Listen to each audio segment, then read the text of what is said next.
Amen.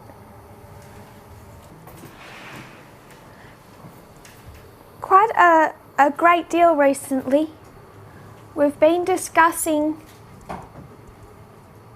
this model where you look at ancient Israel and see that there's an alpha history, which is the history of Moses, and an omega history, which is the history of Christ. The beginning and the end of ancient Israel. And then we take that to the history of modern Israel and see the same repeating pattern. That you would have the history of the Millerites, the beginning, and then the history of the 144,000, the end. Alpha, Omega, beginning of modern Israel, end of modern Israel. That is relevant, and we glean a lot of truth from that, but I want us to see a little differently today. And we've already done this, been doing this more and more, but I want us to actually see the progression and the connection between the beginning and the end of our history. So a lot of what we're going to cover today is really just a revisiting history. If we were to look at modern Israel,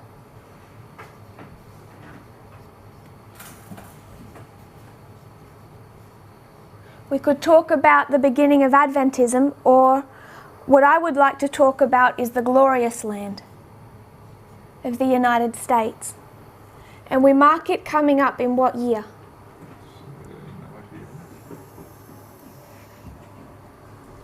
(1798). So in 1798, the United States comes up out of the earth.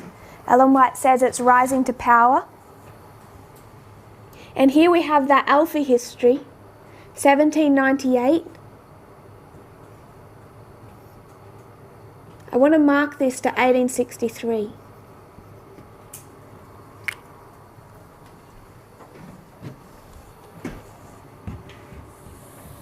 So in this history, 1798 to 1863, what is the issue within the United States?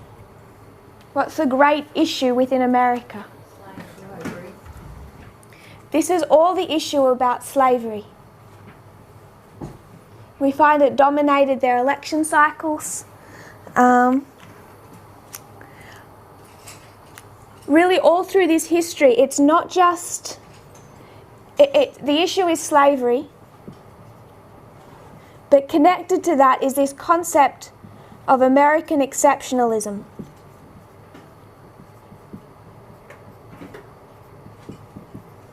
That God has designed for them to be this huge empire. It was actually the election of 1844 that defined what America would look like. In the election of 1844, you had two sides. One side was arguing about the United States as remaining this country, if this was America. Prior to 1844, the United States is largely the East Coast. And what they decided in that 1844 election was that they were going to take Texas, California and Oregon. Not sure where Oregon is. But they decided that they were going to be a land that was from sea to shining sea, and that they were going to build an empire. So the whole discussion over that Millerite time period was a discussion about American exceptionalism and what it looked like. And also connected to that, connected to all of those issues, was how they would relate to the issue of slavery. So we understand that towards the end of this Millerite history, towards the end of the 1850s, it became more and more of a contentious issue until in 1861 the Civil War broke out. over the issue of slavery, whether or not to continue slavery. And the South has tried to rebrand that civil war and said they weren't actually fighting about slavery. That's a conspiracy theory. They fought purely because of the issue of slavery in those annexed new states of the Union. The spirit of prophecy gives us to that clearly, as well as history. So in 1863, slavery is abolished.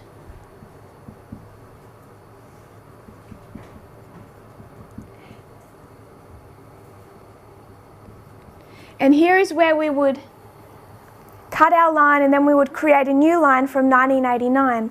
But I want us to connect it.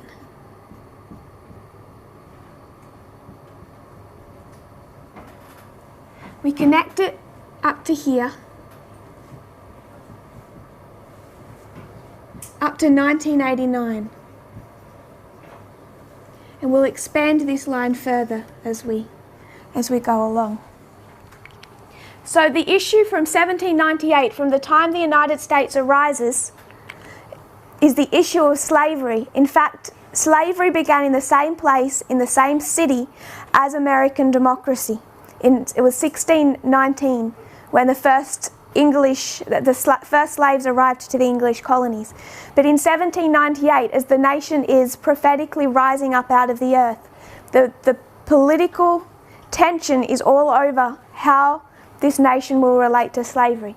In 1863, it is physically abolished. But I want us to note what Ellen White says in around the 1890s, late 1890s. And this is from the Spalding and McGann collection, 19.6, SPM 19.6.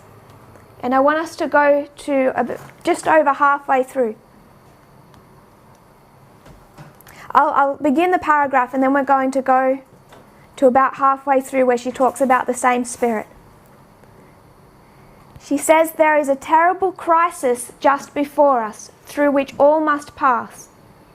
She says it's going to be particularly felt in a particular area. "My mind has been much troubled over the positions which some of our brethren are liable to take in regard to the work to be done among the coloured people in the southern states." So the context of this paragraph is she's talking about the work in the southern states. And what she is arguing is that you cannot share the gospel in the northern states the same way you would in the southern states.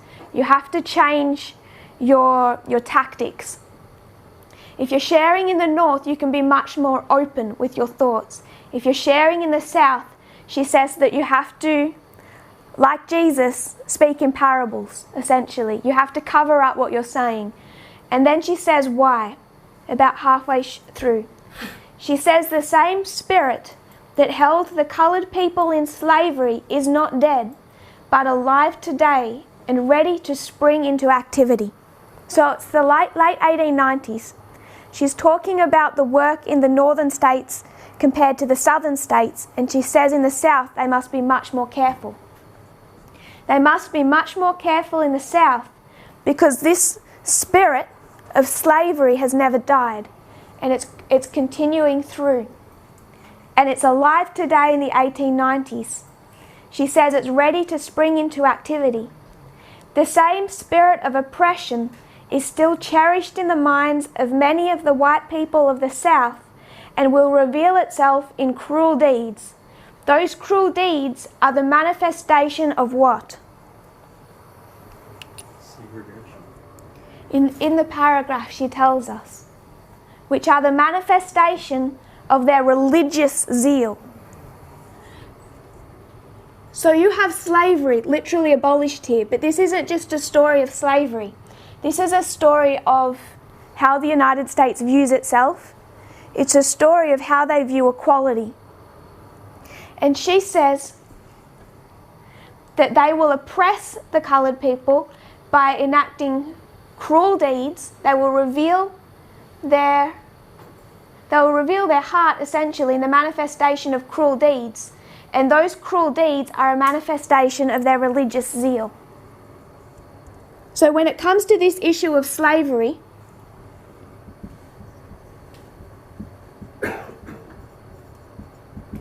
What is slavery? Why are they enacting slavery? Not just slavery, but the racism that continues throughout. It's because all of this is just a manifestation of religious zeal.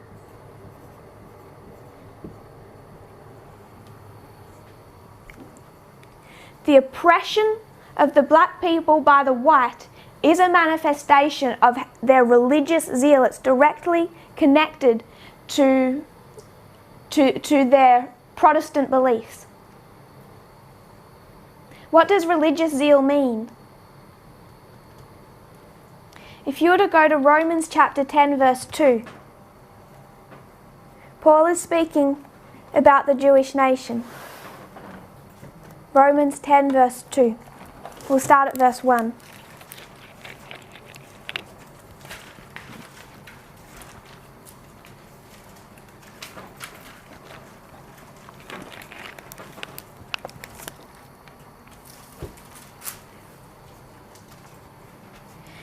It says, Romans 10 verse 1, Brethren, my heart's desire and prayer to God for Israel is that they might be saved. For I bear them record that they have a zeal of God, but not according to knowledge. So what did Israel have, or the original glorious land? They had a religious zeal, but it was not according to knowledge. It wasn't that word for knowledge. Discernment. It was a religious zeal without a discernment, without a correct understanding of God, essentially. So Paul is identifying that in ancient Israel, and then we come into this time period and we find that Protestantism, what they're doing through this history, through the history of slavery, through the history after slavery as they continue to oppress, is connected directly to their Protestant beliefs. And if you were to go back into history, we can identify that. And I have a few times in studies quoted from a book written in 1864. A book written in the South in 1864 titled The Bible and Southern Slavery. I'll get the right. Southern Slavery and the Bible. And in that book, what do they argue? The North must give up the Bible and religion or adopt our views of slavery. Through this extensive book, they're going to argue that their position on slavery is a biblical mandate. When we look at this history, and the world looks at this history, how do they view it? This is all just politics. This is politics between northern states and southern states. This is all about the economy. This is all about political power. This is all about whether or not there's going to be state rights or a large expansive government. And it's all seen as a political issue. But it was not a political issue. It was a religious issue. It was an inaction of the religious zeal of Protestants. And we find that religious zeal didn't end with the abolition of slavery. Ellen White is identifying it as a living threat in the 1890s, and she says it's going to come back, which we find did happen in history. So in the 1890s,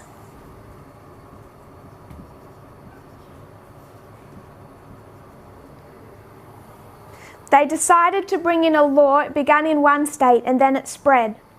And this law was called Equal But Separate. And they placed it into law.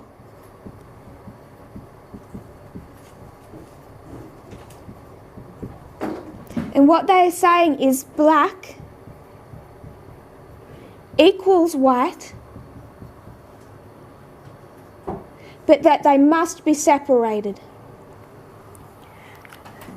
You must separate the black from the white. You must have separate schools, colleges, hospitals, doors, everything. A black person would enter through a building through one door, the white through another, always separated. And when they say equal but, what do they mean? Can you have an equal? No. They destroyed the equal. So you have the law of equal but separate introduced into the 1890s, and this was the beginning of government-ordered segregation by law. So segregation became law in the United States, first in one state and then at the federal level. So we find that mindset, just as Ellen White identified, it continued through.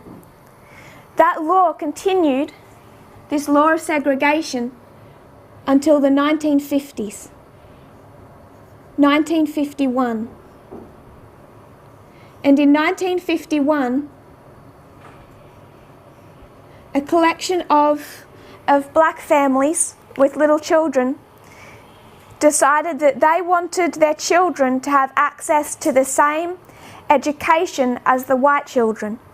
So these families came together and they decided to sue their local government, their local district, to allow their black children access to a white school, because equal but separate, there was no equality. The white schools were funded, the black schools weren't.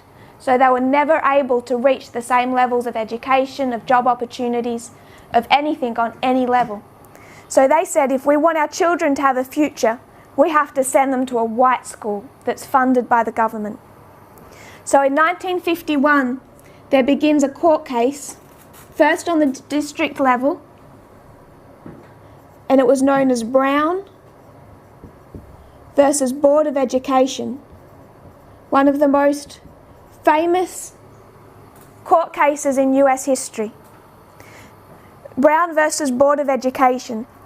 They sued their local district and they lost because of this law. Because it was in law that they had to be segregated and black and white children couldn't attend the same school. They lost it at the district level. They took it to the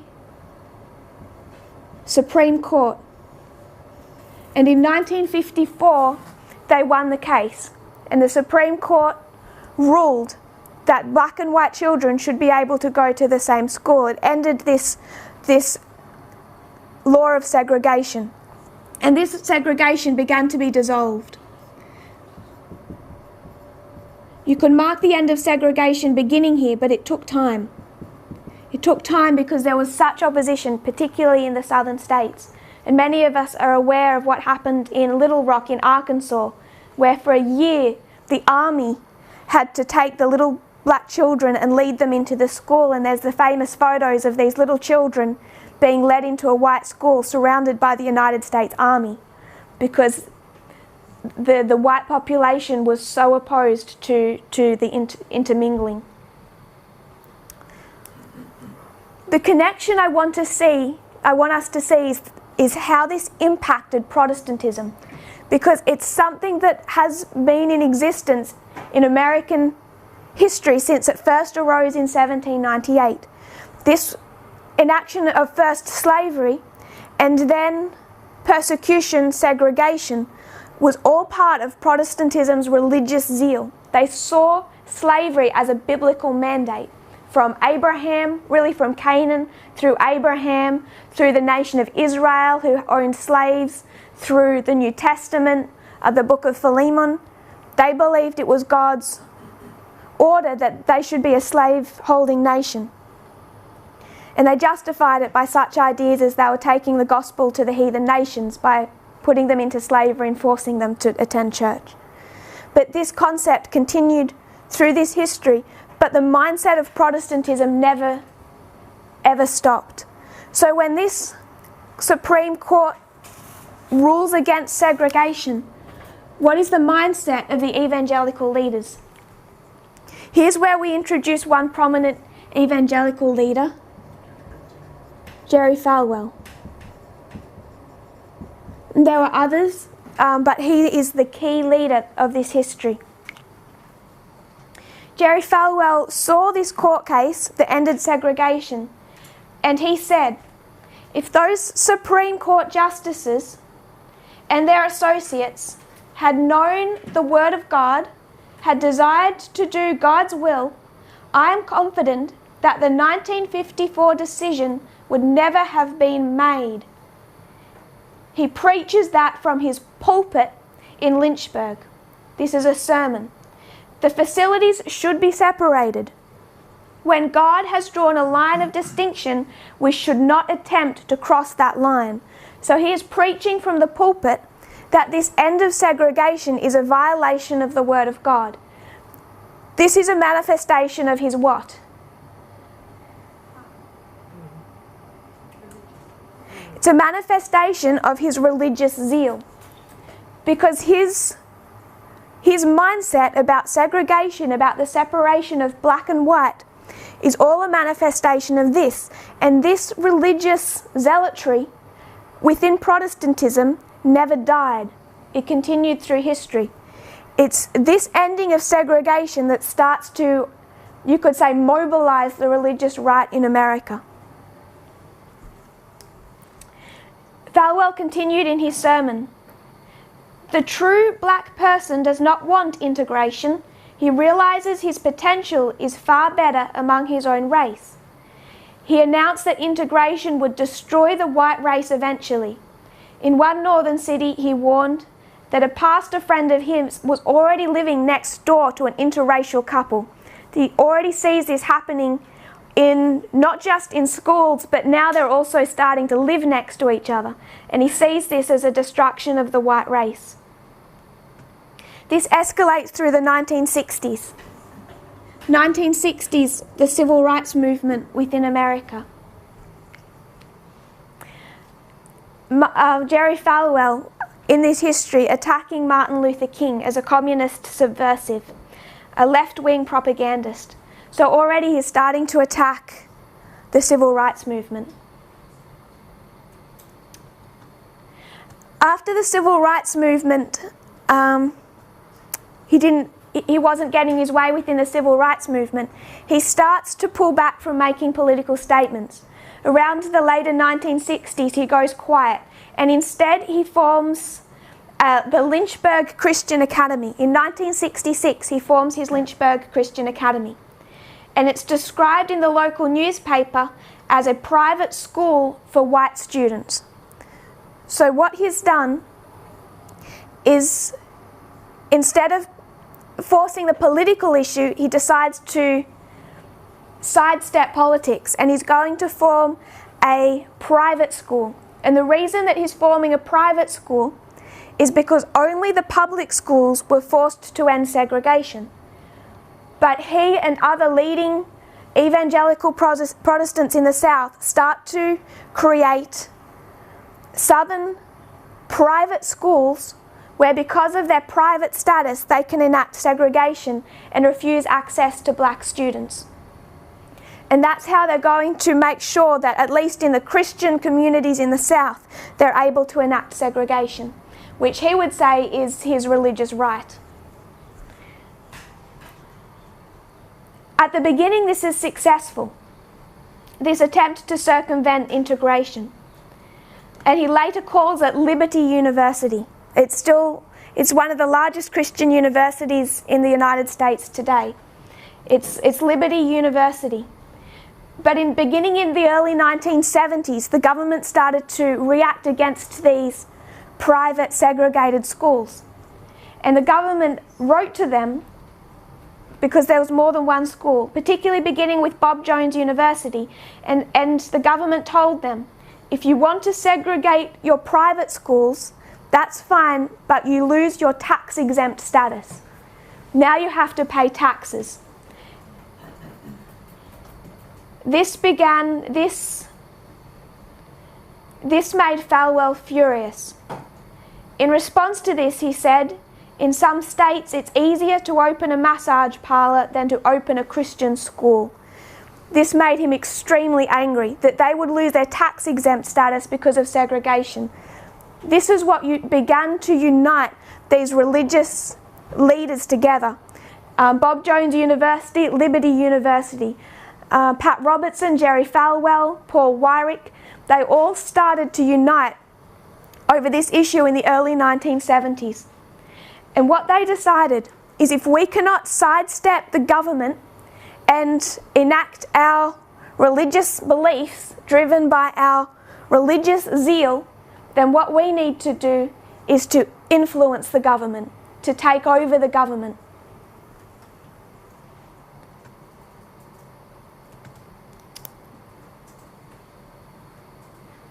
Paul Weyrich was a leader in this work in the mid-1970s. So 1971, the government tells them that they need to end not just segregation, but once they allowed black students, they forbade interracial dating. They still kept, they still had laws in place that were racist.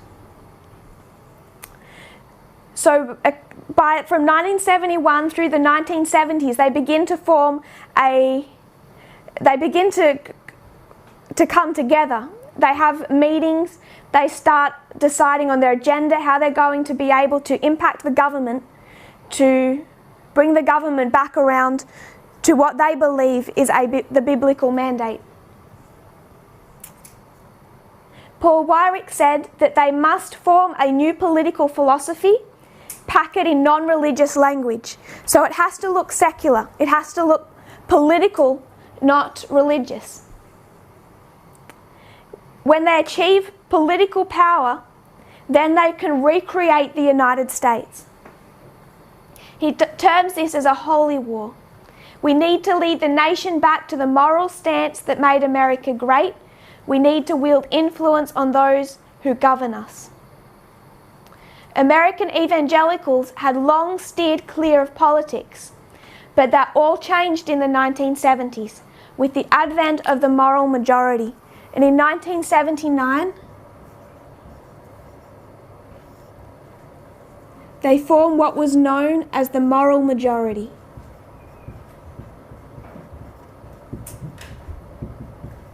They'd understood in the history previous that it was not their role to impact politics.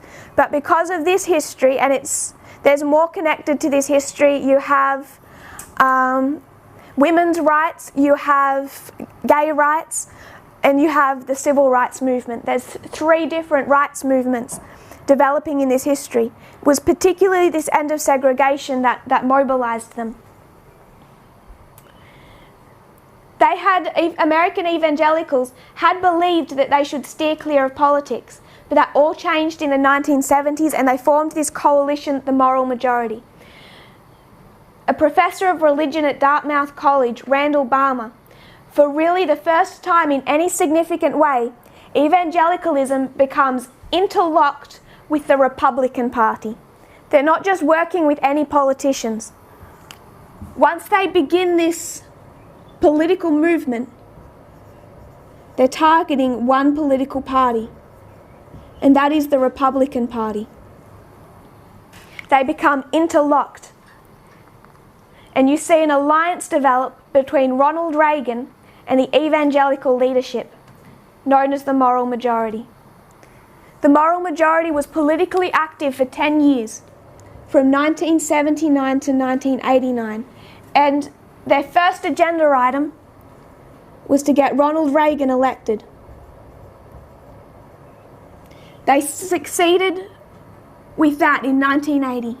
1980, they get Ronald Reagan elected. That was step 1.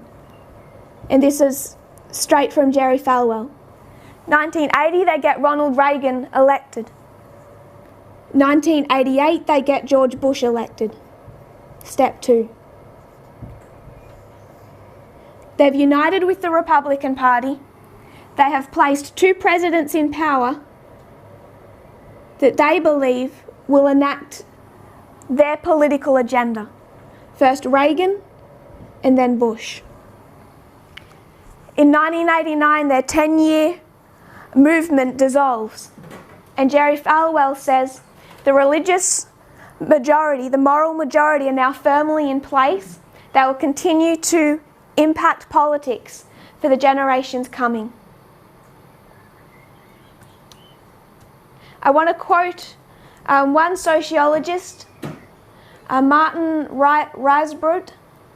He argued that this movement, the moral majority, it's a patriarchal protest movement, and it's intended to re-establish the leadership and the authorities of males in their families, in governments, and in religious institutions. So it's a patriarchal protest movement in response also to the feminist movement. The emergence and popularity of the moral majority came at a time when there was growing efforts to establish the rights of women, people of colour, and the LGBTQ community. 3 different rights movements. The moral majority thus represented the conservative religious reaction to those efforts. The moral majority drew primarily from white fundamentalist and evangelical Christians, although it also included conservative Catholics and mainline Protestants. It thus mobilised a broader conservative religious and political coalition than just white conservative evangelicals.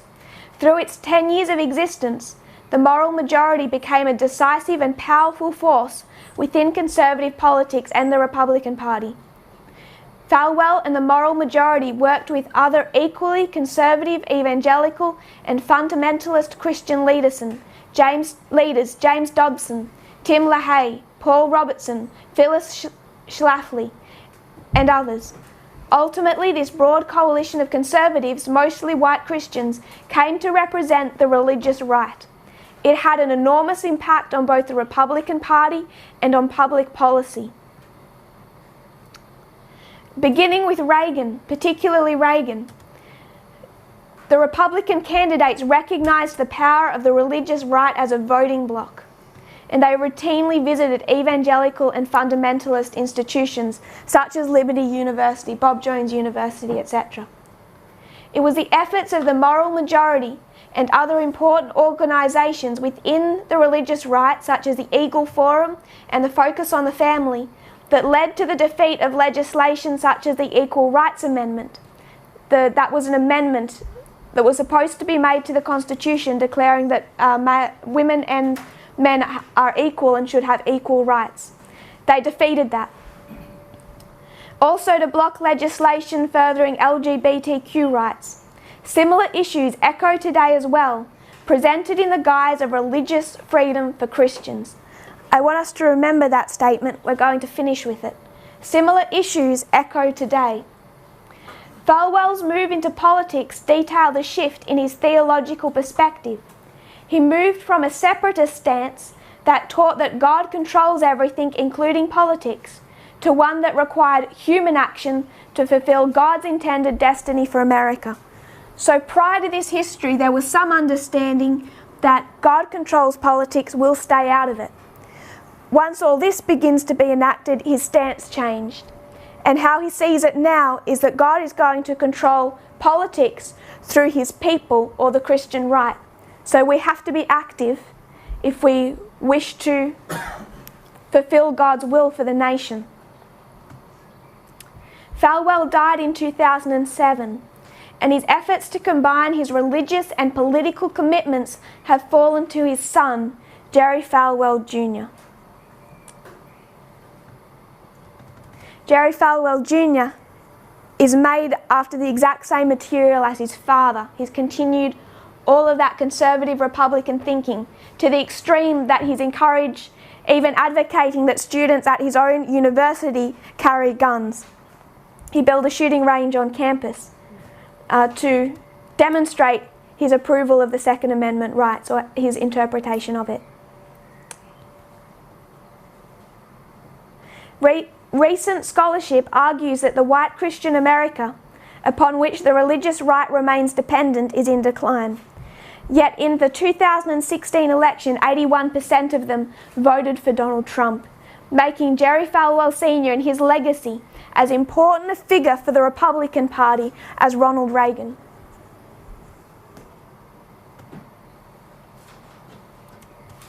We talk about this history, 79-89, and we focus on the Catholic Church, John Paul II.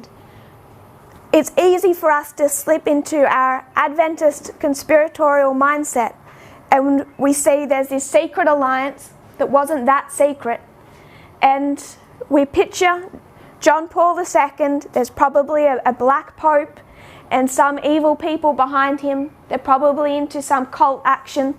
He's secretly united with the United States for the fall of the Soviet Union. And we make this all about the action of the papacy. And there is a place for understanding John Paul's role in this history. But that has not impacted our present reform line to see Donald Trump where he is today as much as the rise of Jerry Falwell and the moral majority. We've been too blind to see Protestantism in this history. We're focused to Catholicism, and when we've done that, we've missed this history. And if we miss that history of what brought them to 1989 and Reagan and Bush, we're missing the history of what's leading to 2019.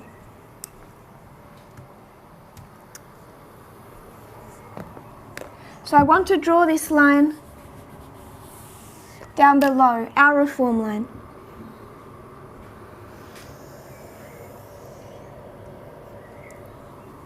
(1989).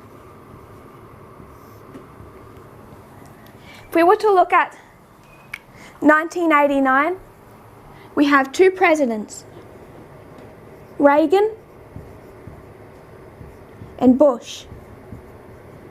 So we identify two presidents in 1989, Reagan ending his term and Bush beginning his.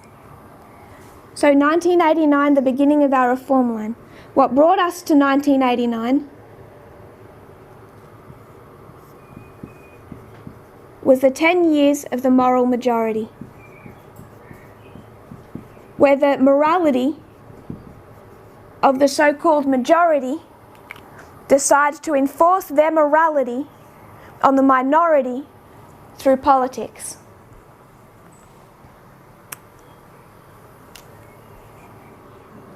And you can trace Jerry Falwell through this history. Jerry Falwell, beginning in 1979, is going to endorse Ronald Reagan in 1980 and help him be elected. So 79, Jerry Falwell forms a moral majority. He throws his political power behind Ronald Reagan, and in 1980 helps bring about his election.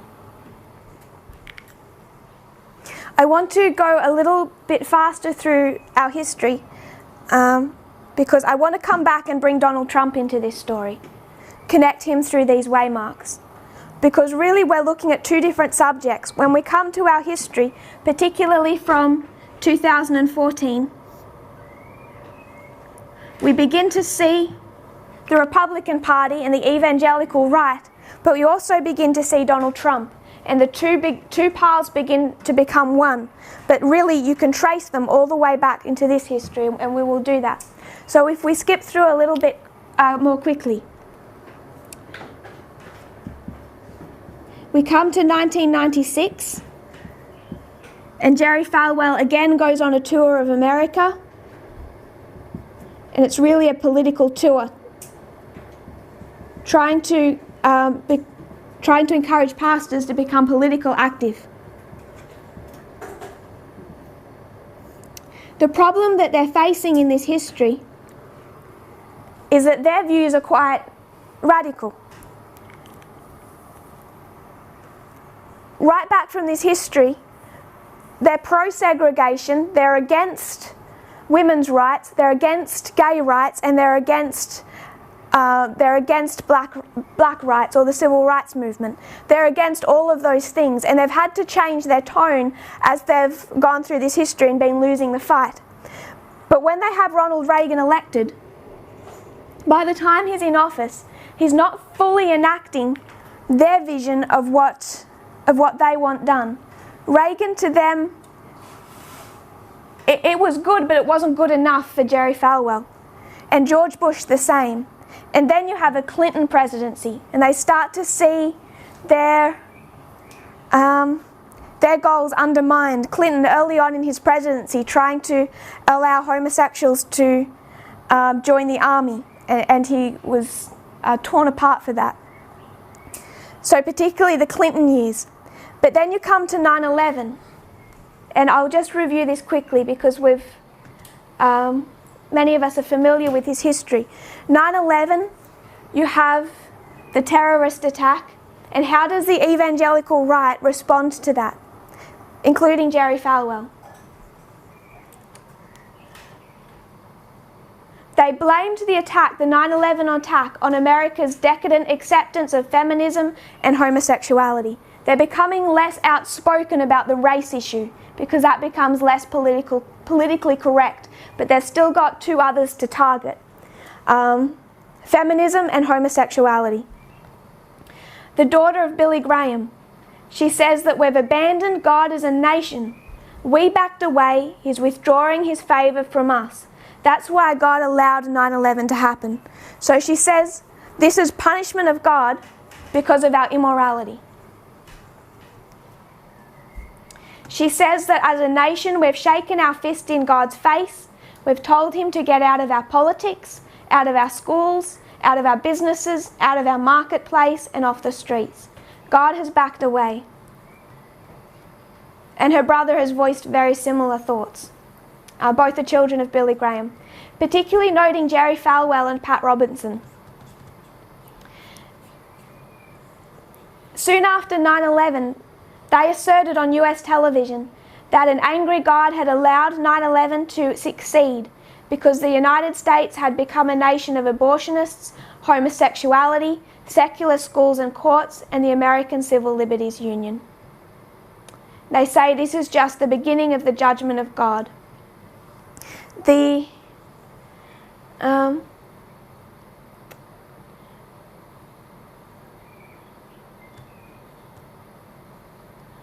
When there's been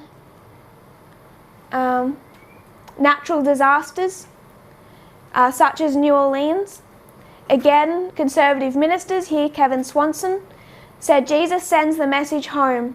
Unless Americans repent, unless Houston repents, unless New Orleans repent, they will all likewise perish. And his targeting there is, particularly with Houston, is homosexuality. They had a homosexual mayor. He's saying that's why they came under God's judgment. Or pro-homosexual mayor. So this has been their thinking all the way through. There's really three issues, three rights movements that's galvanised them. Women's rights, gay rights, and civil or black rights. And we see that today. I want to quote someone more recently. Earlier this year, there was a school shooting. And this is on Fox News, which we can also mark in 1996. So you see it coming together in this history of really three things. Fox News, a media stream, with the Republican Party, with the evangelical right. This is really the story of their union. In a school shooting recently, one Republican politician, he was actually the governor of Arkansas in 1996, Mike Huckabee, he went on Fox News and said the reason that there is school shootings is a fault of our culture and the fact that we have a culture in which we say there is no God. He says that is the common denominator. It's not about the fact everyone has guns. It's not all of those issues. It's our culture that says there is no God, that there is hate inside the heart, the loss of morality. So again, they're citing whether it's 9/11, whether it's school shootings, whether it's natural disasters, it's all judgment of God because of a loss of morality.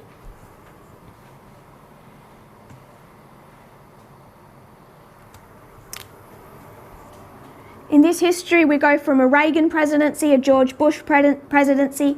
In this history, we have Clinton, and then we have George Bush Jr. And through this history, you find that they're struggling to enact the political change that they had wanted to. You come to the history of 2008 and their worst nightmare, an Obama presidency. But I want to talk about our waymarks. So I'm going to highlight our waymarks.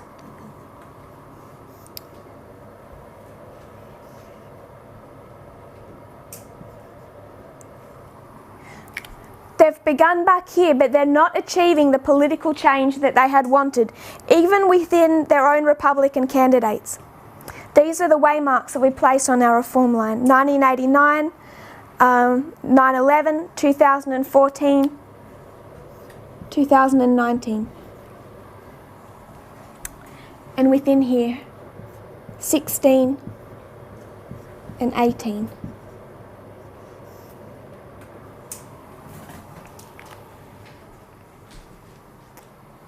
In 2008, you have an Obama presidency, but you also have the beginning of a financial crisis.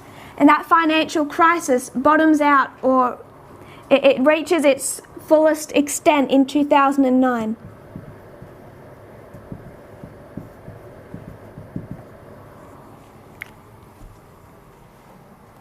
And when this financial crisis devastates the US economy, you have the beginning of a movement within the United States, and that movement is known as the Tea Party movement. So, response to that financial crisis. And the Tea Party movement, it's a Republican movement within the Republican Party, but it's more right-wing. So this financial crisis brings together the particular extreme right-wing elements of the Republican Party and unites them.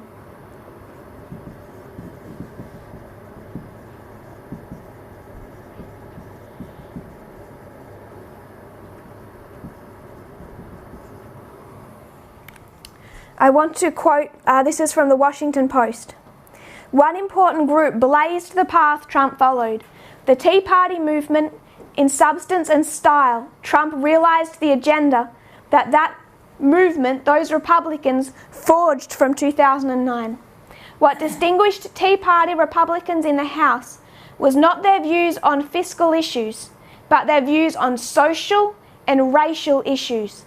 House members most aligned with the Tea Party were more socially and racially conservative than other Republicans.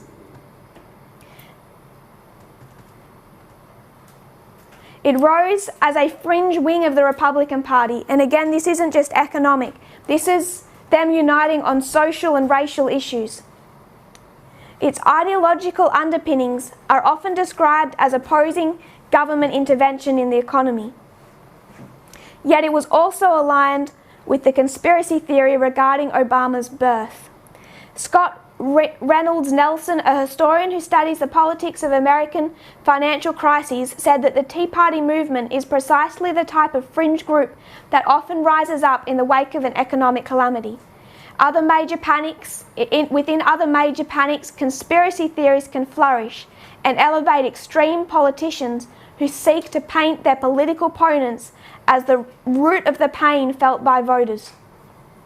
These are fringe organisations that wield a great deal of power. The fringe groups are the things to look at if we want to understand what our future will look like. The director of political studies at the Niskanen Center, a Washington think tank, he says, resentment against bankers wasn't the only line he picked up in Donald Trump's campaign for president. No one is claiming immigrants had anything to do with the financial crisis, but that was an even more effective line of attack that he held. So this right wing within the Republican Party movement, the Tea Party movement, comes together in 2009, and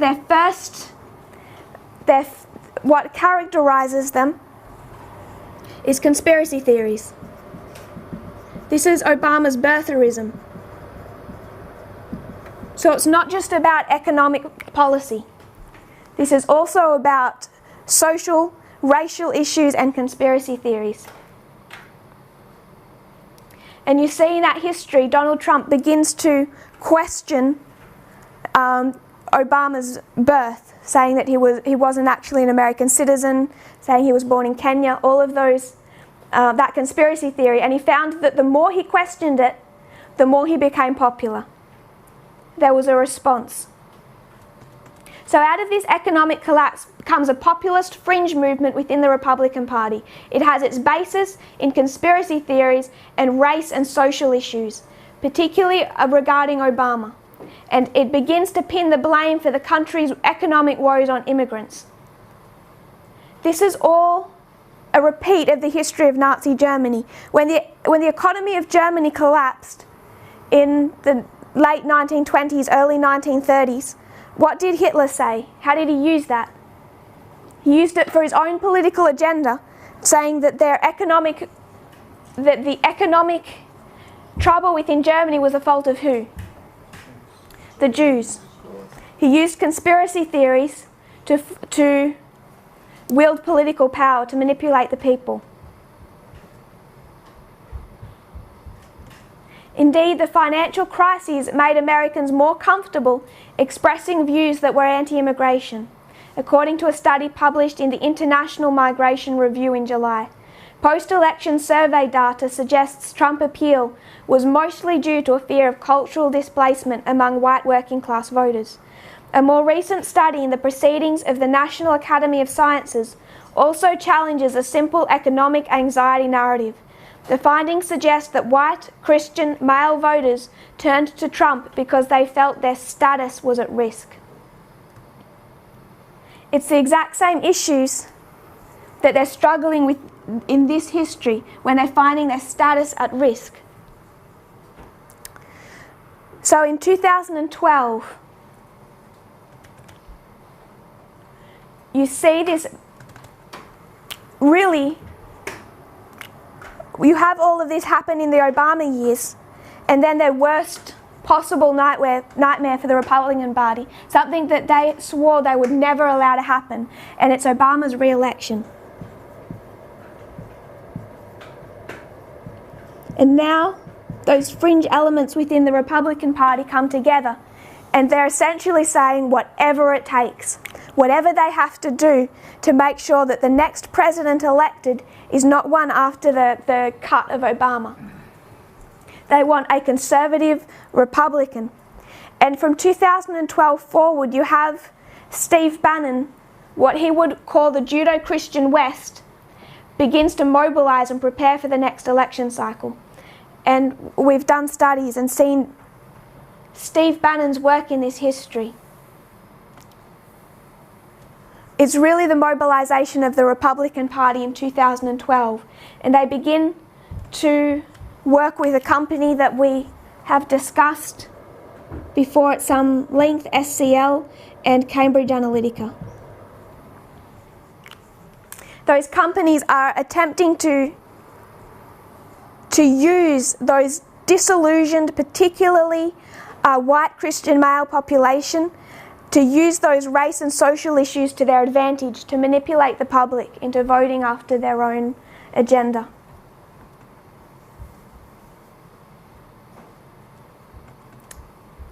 We've talked about those years, how Obama was separating church from state. But 2014 really is the turning point. In 2014, Steve Bannon warns, he's speaking actually at the Vatican. He's a conservative, very conservative, strong Catholic. He says in the Vatican, we're at the very beginning stages of a brutal and bloody conflict. Outright war against jihadists. He talks about Islam, but also the secularization of the West. The socialism, the left, atheism. He says that we're also at war with them. And this is all the beginning of a populist revolution. I want to go back into history now, go back to this history and talk about how Donald Trump fits into this story. And we find him hitting the exact same waymarks. In 1979, a journalist, Wayne Barrett, wrote the first detailed examination of Donald Trump.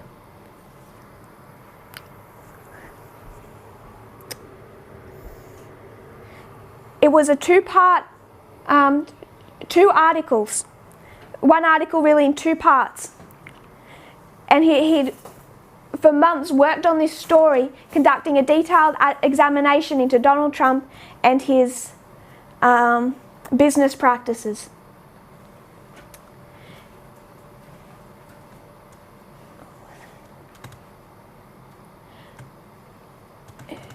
it wouldn't surprise us that those magazine articles were not positive to Donald Trump. So the first detailed examination of Donald Trump happened was released in 1979. And he'd come in that examination to a couple of conclusions. Before we get to his conclusions, I want us to note how Donald Trump responded to this investigation. As Trump began to note that someone was preparing to write articles about him and was investigating him, Donald Trump began to call Wayne Barrett. And he handled this journalist in two different ways. First of all, he threatened to sue him and destroy him. Second, he said, if you write to me favourably, I'll get you an apartment. You don't have to live down where you live in Brownsville, which was essentially a poor district. I'll get you an apartment in one of his units. So, in Wayne Barrett's words, he says Donald Trump had the bribery and the threat. He had the carrot and the stick. And this is how Donald Trump is working with the media from his very inception. Either threatening or bribery. This is quoting from the 1979 article. Wayne Barrett says, in the first part of this two-part series, I'll examine the character and history of Trump's Brooklyn base. In the second, I'll trace the details that led to his extraordinary acquisitions of 3 Manhattan properties. So he's going into his business dealings. And the government negotiations that are turning them into personal windfalls. Each history, the Brooklyn Empire, Manhattan purchases, and government contracts, is a tale of overreaching and abuse of power. Like his father, Donald Trump has pushed each deal to the limit, taking from it whatever he can get, turning political connections into private profits at public expense. At the very first investigation, what he's identifying is that Donald Trump works through abuse of power, and he's using his political connections to create a private profit.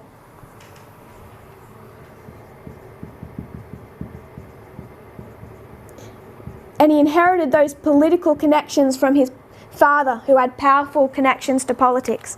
He's taken those connections that his father had, and he's used them in a way that's described as an overreaching and abuse of power. It's a long article that goes through all the details of that I won't go into, but it's an interesting read.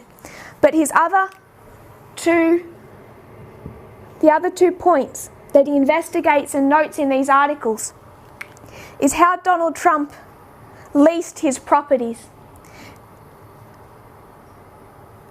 When you went to an apartment that Donald Trump owned and you wanted to rent an apartment and you gave the receptionist your name, if you were black, next to your name they would put a little C, the coloured. You went down the list. They did not want to rent any of their apartments to black families. So the first issue he had was race. And he was sued. They were actually sued by the government for this issue, him and his father, that they segregated race within their apartments. They did not want to lease apartments to black families. It's the first investigation that's released in this report. The second, if you were white and you wanted to rent an apartment, they needed to ascertain your income to tell whether or not you could afford your lease. And when they looked over your income, they would only count the income of the male of the household. So if the female worked, it was not counted towards whether or not they could afford that apartment. So there's no chance, no hope of a woman being able to lease an apartment based on her own job, whatever that is. It had to be counted through the male.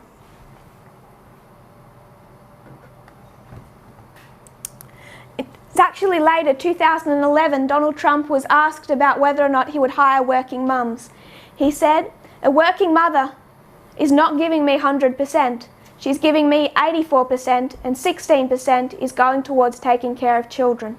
So even in 2011, he's open about how he sees women in the workforce.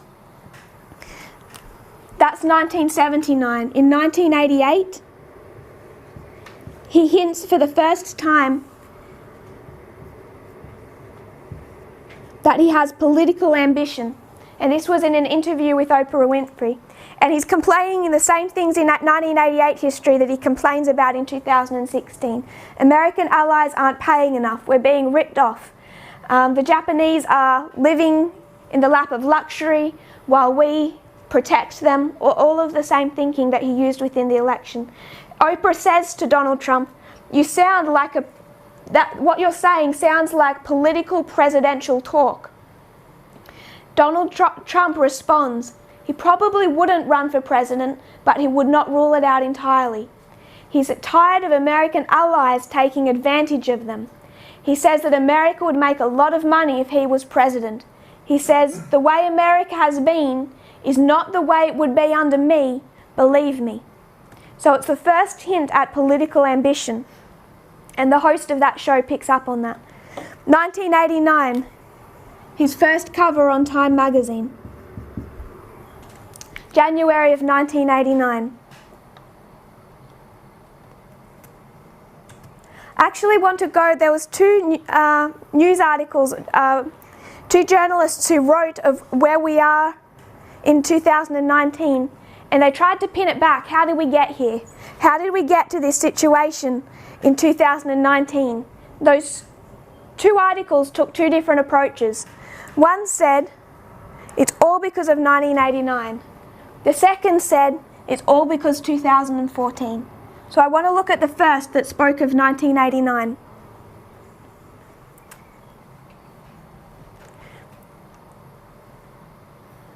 This article states, the present situation arrives out of a past that we're too quick to forget, misremember, or enshroud in myth. But where we are today, 2019, is because of past choices. Different decisions back then might have yielded different outcomes in the here and now. Donald Trump ascended to the presidency as a consequence of many choices that America has made over the course of decades. Although few of those were made with Trump in mind, he's a natural result of the choices that America has made. Where did Trump come from?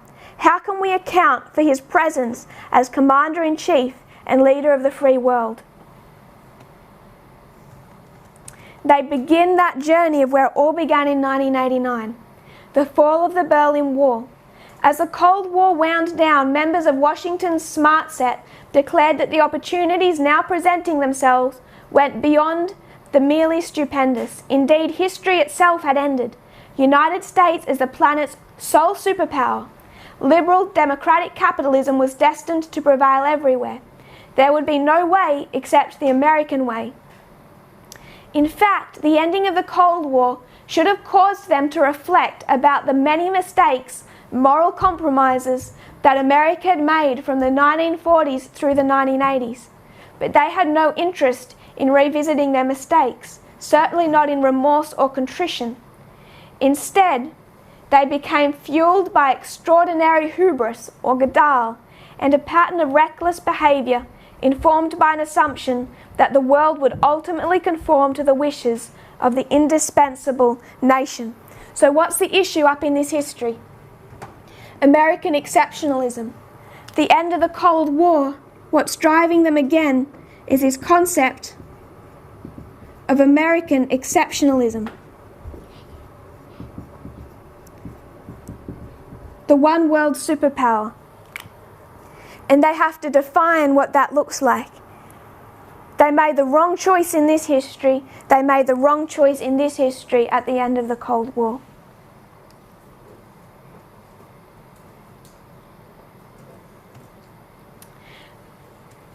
Reagan, really more than anyone before him, Reagan took that point of American exceptionalism the farthest, and he called America the city on a hill. Took that from a very centuries-old speech about how America is this exceptional nation, the city on a hill looking over the world.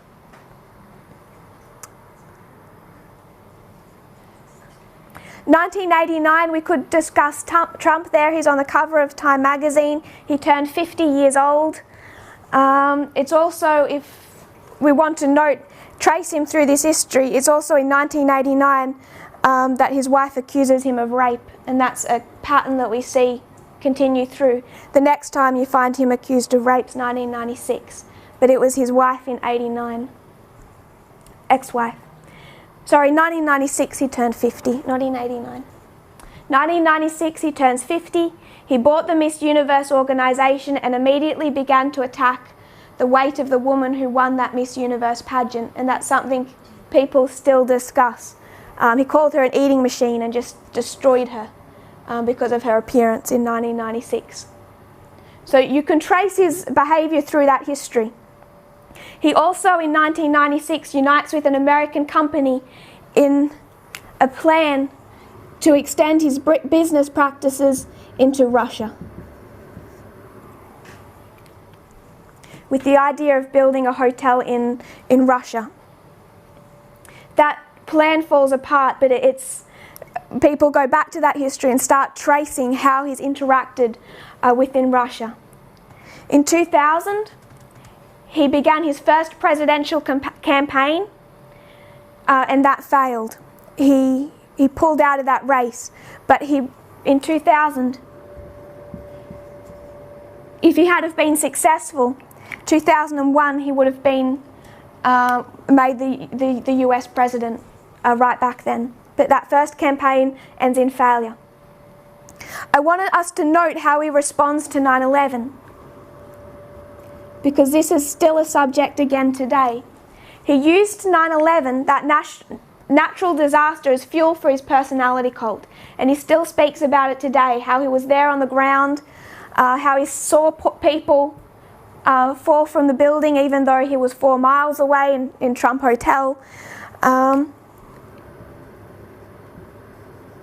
He's used this even in the recent months, this concept of the role he played as a first responder at 9/11. None of which is proven, large amounts of it actually disproven, but again we see the connection with the same way Hitler worked.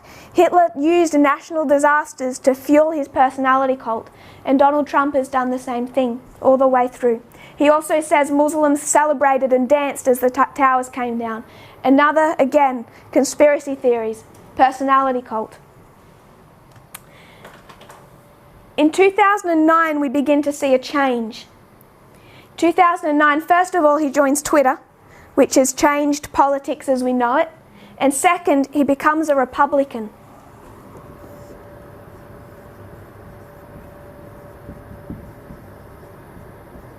He joins the Republican Party. And why is he joining the Republican Party? It's in response to Obama, a black president. 2009, he joins the Republican Party. He had given, before this, he'd given more political donations to the Democrat Party than the Republican. But this begins to change in 2009, 2010. Until 2012, he throws his financial support behind the Republican Party more than any year. 2009, he connects with David Bossie.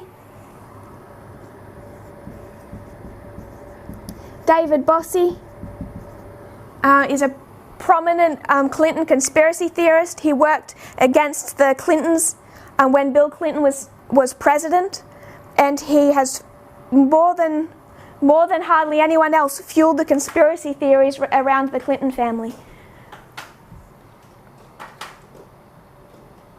And he admits that was a right-wing agenda that was done intentionally by the right-wing Republican Party. He was actually fired from his job as investigating the Clintons in this history because he was doctoring evidence. 2010, 2011, we could go through those years and see the escalation.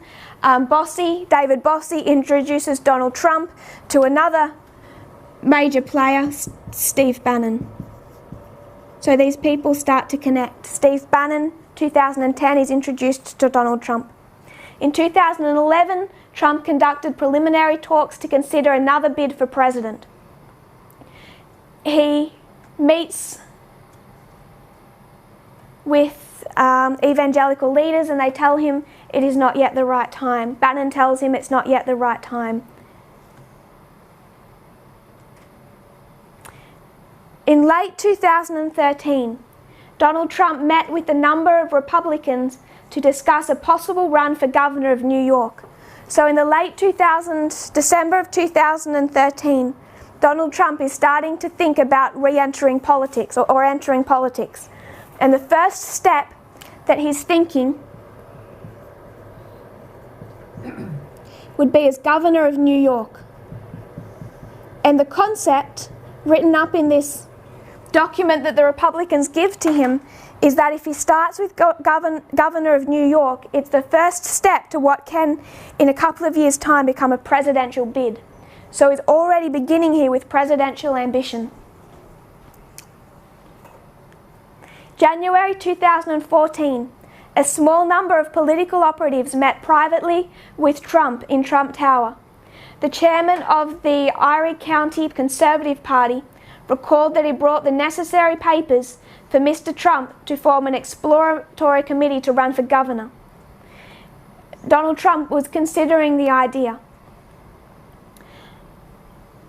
I won't go into the details, but what Donald Trump asked of them, what he asked of this man particularly, is that he wanted all the political opponents, the other people running for the same position, to step out of the race. And they told him that they could not pay the path for him straight to the governor's office. He would need to run as an ordinary candidate. This made him angry, and he pulled out of the race for governor.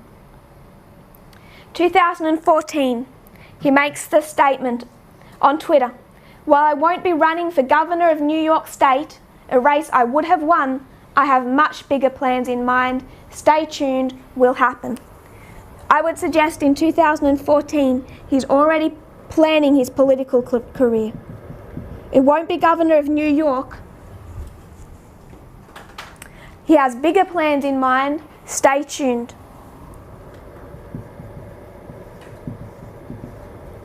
In 2014, we have the work Steve Bannon begins to do with the Republican Party and Cambridge Analytica.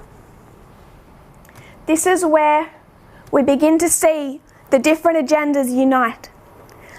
We talk about Fox News, but also the Republican Party, but not just the Republican Party, particularly the right wing within the Republican Party, the Tea Party movement, begin to unite with the evangelical right, and they're finding in 2014 forward their ideal candidate. They're also in 2014 beginning to enact that work under Cambridge Analytica, where they're already sending out political messaging. And that political messaging is over those same issues of race, gender, and what the United States is meant to look like. Another article. This is written in 2017. He says, "A year into the president's first term, I've been trying to answer about the question, Donald Trump. When was America's emotional table set for his election? Trump has been driving the American political conversation in one way or another for a while now. Ever since he came down that escalator in 2015. But I think the real emotional build-up to Donald Trump started before he appeared on that escalator. It all starts with 2014. People have many theories of why Trump won. Racial resentment, economic anxiety, all these different issues. But in 2016, Donald Trump turned the campaign into something deeply personal for all Americans. A referendum on our national self-worth. Were we really great, or were we in need of greater improvement? Trump brought out our sentiments of fear, of loathing and hope in a way wholly unfamiliar to our sober, straight-laced politics. Of course, the results of 2016 election can't be traced to just one year. There's many events. The sentiments of people grow and change year over year, but a series of events can also surface strong feelings in a group of people and feed the idea that a change is afoot, that Americans' self-presumed exceptionalism has atrophied. Again, it's this issue of American exceptionalism.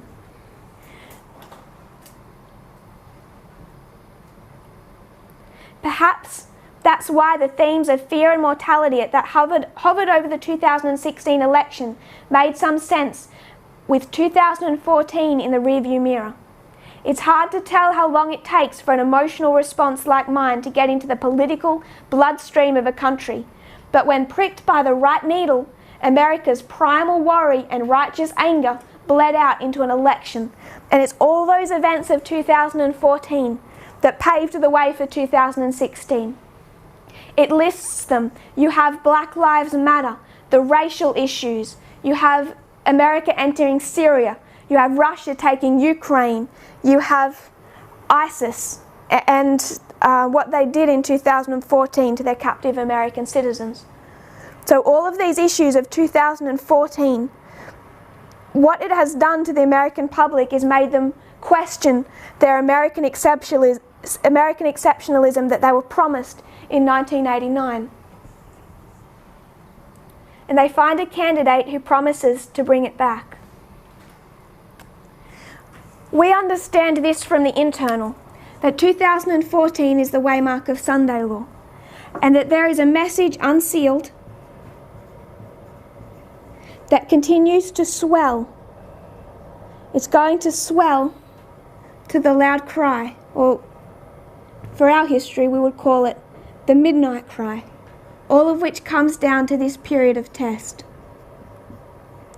That is how we internally view this history. The unsealing of a message, the growth of that message to where there is an increase of knowledge and a formalization. And what we do, the methodology we use is to parallel two different things. In this history we can parallel the internal message, the internal movement with the external. Internally, we have had a movement from the very beginning. That movement does not start as an organized structure.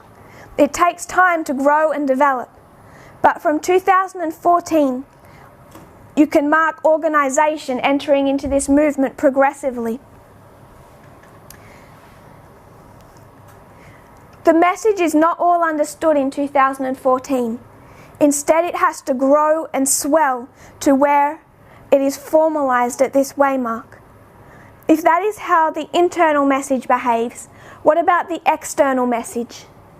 If that's the internal movement, how it operates, that it's unsealed here but takes time to develop and become visible, what about the external? Internally, we can see 2014. We can see what happens in this year that leads to the message of 2018. Externally, we can see what developed here that led to 2016 and 2018. But I would suggest that this waymark, the waymark we associate with Sunday law, you don't actually visibly see that much. Why does Ellen White say that the loud cry begins here and then swells? If it begins here, it begins with a whisper. It's not that loud, it's not that visible. It must need to grow. Just like our message does, so with the external. And all those catalysts in 2014 are going to grow and swell. That movement, the uniting of the Republican Party with the evangelical right, all begins in 2014. Begins to grow and swell. You begin to identify external leadership. Donald Trump. Then you have him elected but restrained. Then he starts taking over the branches of the government. He begins taking over the other offices, the role of the Attorney General, the Supreme Court, the legislative. It begins here, but it has a work of escalation. And so just as it's identified in that article, what led to Donald Trump began in 2014. You can see it different ways. You can talk about 2009, 1989. But when we consider our dispensation, it's particularly the events of 2014 that coming together, that developed into Donald Trump's candidacy and election.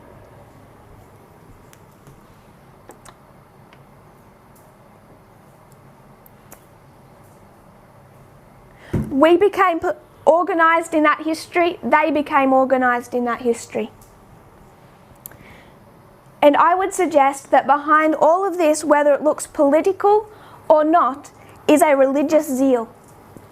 The problem people are having is they cannot identify in the current politics in America that it is a result of the religious zeal of the evangelical right. What Donald Trump is enacting is the morality of the majority. And as he's taken over the Supreme Court, he's done that more and more. He's started to take away rights from women, from those who identify as LGBTQ, rights away from other races. Civil rights are under threat. Black lives are under threat. Immigration, all of those issues that we actually find right back here. And if we want to go back, right back here. I want us to finish in Great Controversy chapter 38. Great Controversy chapter 38 is titled The Final Warning. So where are we in history? If it's the final warning given to the world, it must be the last warning they have before their shut door, before probation closes. So we would identify the final warning as the loud cry. If you were to see the chapters before, they're all dealing with the Sunday law history. In the Great Controversy, she steps through the Sunday law history, then the final warning, and then the shut door. So this chapter 38, the final warning, is dealing with this history, the Sunday law history. What page? We'll go to 610.3. Great Controversy, 610.3.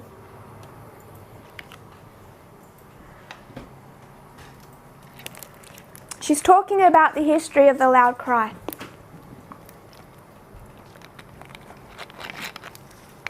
She says, as long as Jesus remains man's intercessor in the sanctuary above, the restraining influence of the Holy Spirit is felt by rulers and people.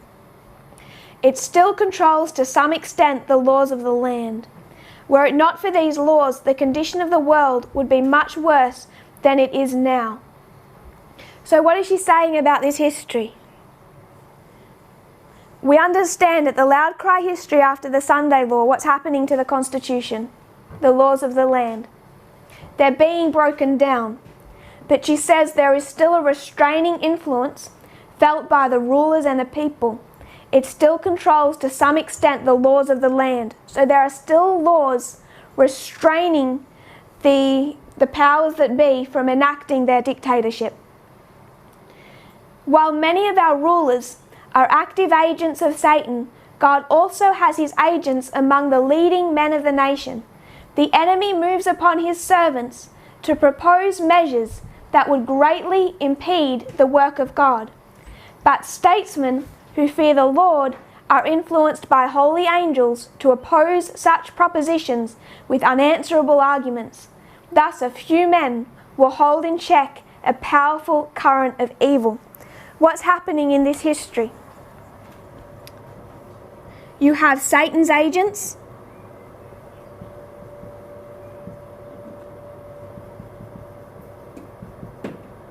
and God's agents.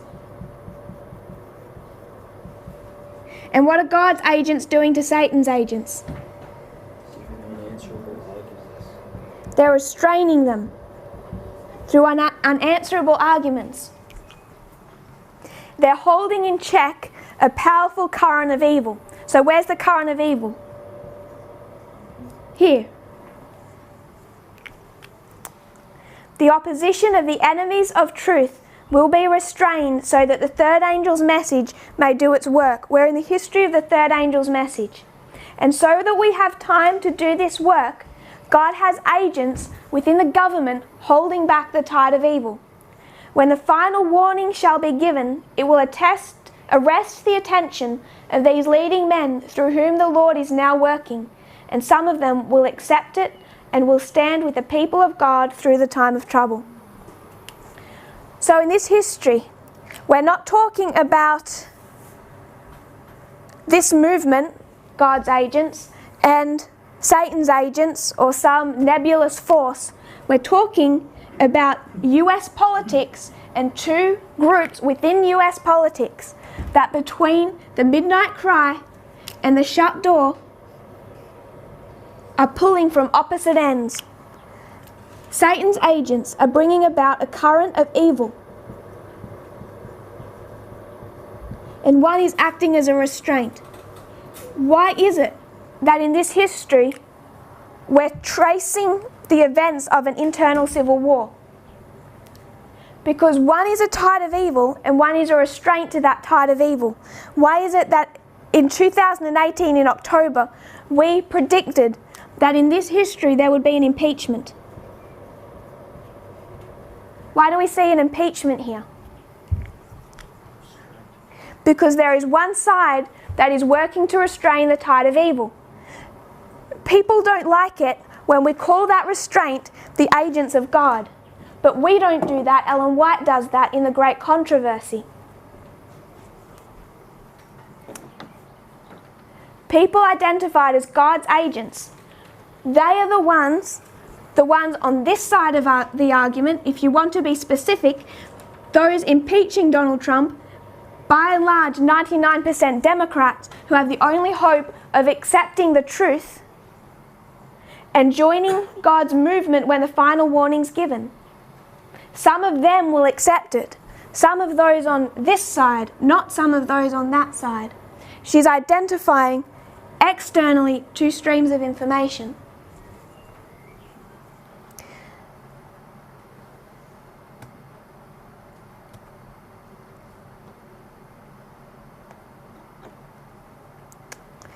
And they're putting that restraint on Donald Trump right in the history when we see him taking over the Supreme Court, taking over the different branches of government. I want us to just look at one quote further down within The Great Controversy.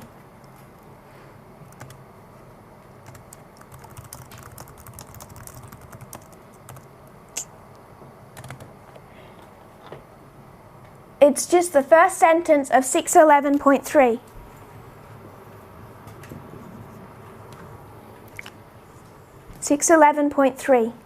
The great work of the gospel is not to close with less manifestation of the power of God than marked its opening. When did the great work of the gospel, when does it close? On our reform line. We're working off the priests. When does the great work of the gospel close? 2019. When does it begin?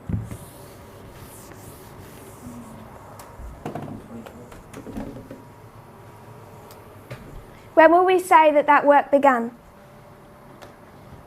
Working off our reform line. Sorry, brother? 1989.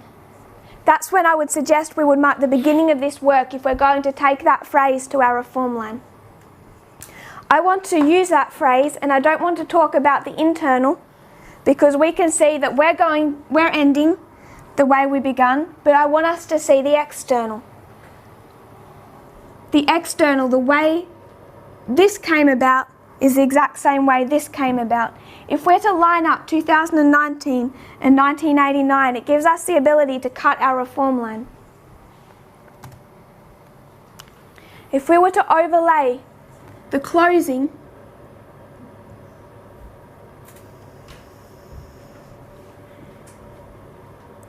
this is the closing with the opening.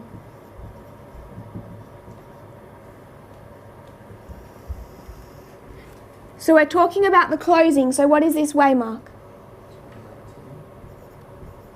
We're talking about the opening, what is this waymark? 1989. Just as it opened, so will it close. If we take that to the external, think about what we have discussed today. What would you place here that led to the close? I would like to suggest 2014. It's 2014, that dispensation that led to 2019. It all began at the Sunday Law and it swelled.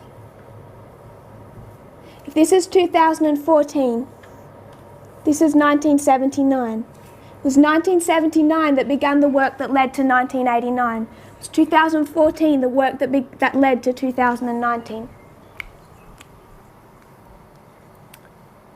In 1989, how many people do we place? Who are they? Reagan and Bush. 2019. First the literal, we've cut our line, then the spiritual. 2019, remember the line of the revolutions. How many people do we place? Trump. Really, literally it's one. Symbolically it's two people. We see two there. And that was laid out through the line of the revolutions. Changes from one dictatorship to another dictatorship. What brought it about the election of Reagan and the election of Bush?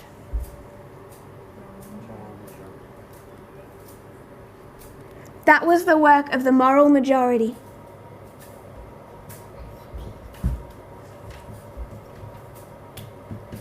And they achieved their first victory when?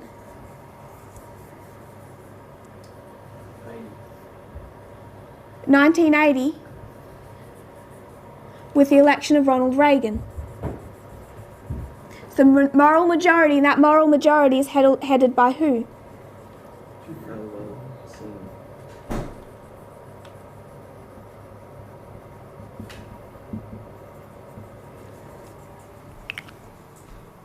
I want to remind us of that article we read earlier. The movement that led to 1989, this 10-year movement of the moral majority, was a patriarchal protest movement intended to re-establish the leadership and authority of males in their families, in government, and in religious institutions.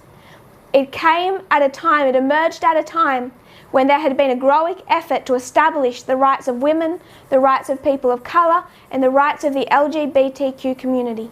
The moral majority thus represented the conservative religious reaction to those efforts.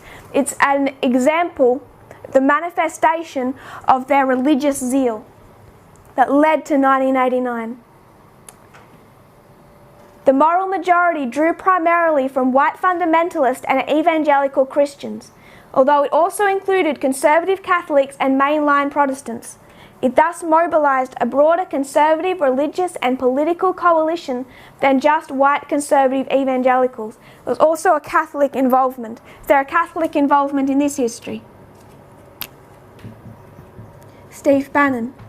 It's not just the evangelicals. He united with the conservative faction of the Catholic Church.